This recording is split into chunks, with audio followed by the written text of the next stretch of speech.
Part 3. You will hear two urban planning students discussing bike-sharing schemes in different cities. First, you have some time to look at questions 21 to 24.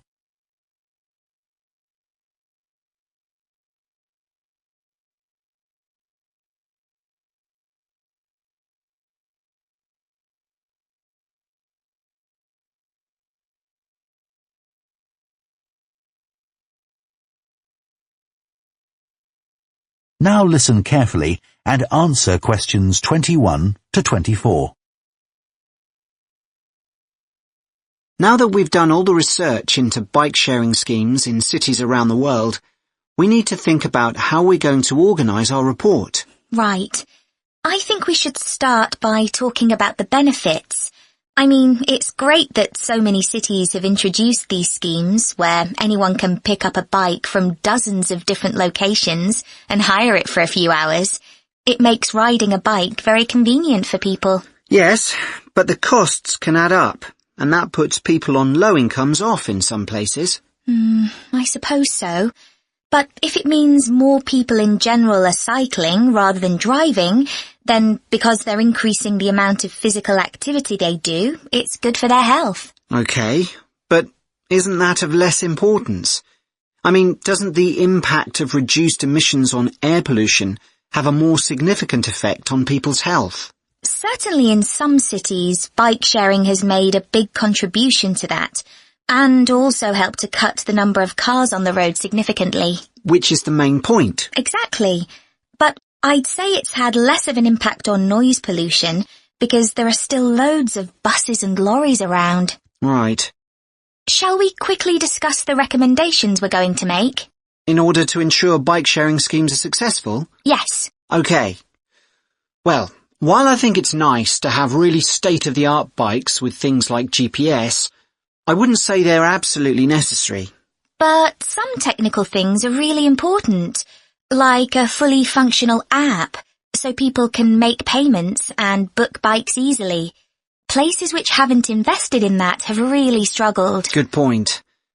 Some people say there shouldn't be competing companies offering separate bike-sharing schemes, but in some really big cities, competition's beneficial. And anyway, one company might not be able to manage the whole thing. Right. Deciding how much to invest is a big question. Cities which have opened loads of new bike lanes at the same time as introducing bike-sharing schemes have generally been more successful. But there are examples of successful schemes where this hasn't happened. What does matter, though, is having a big publicity campaign. Definitely. If people don't know how to use the scheme or don't understand its benefits, they won't use it. People need a lot of persuasion to stop using their cars. Before you hear the rest of the discussion, you have some time to look at questions 25 to 30.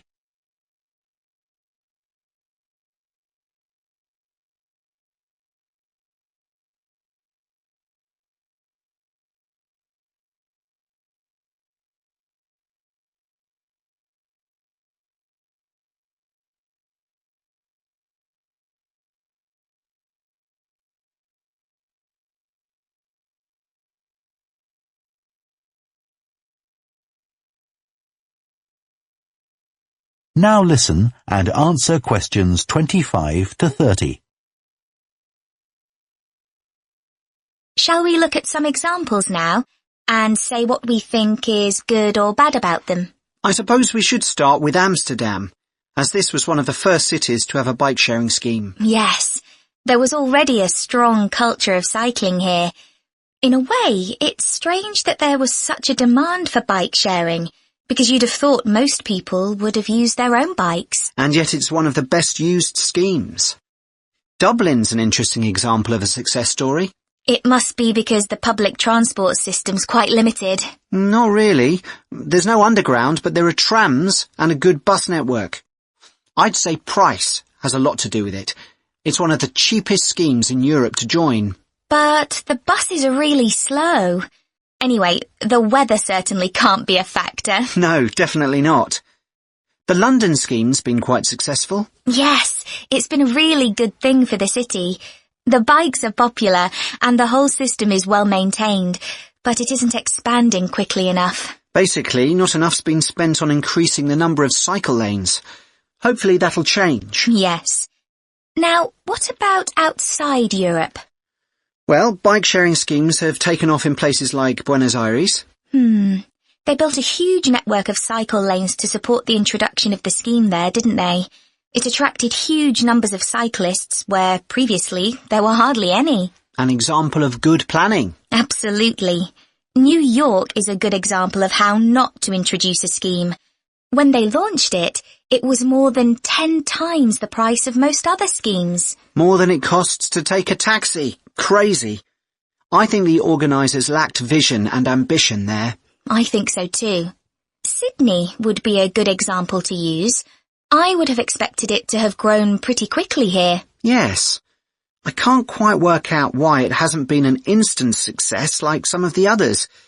It's a shame, really. I know. OK, so now we've thought about all those... That is the end of part 3.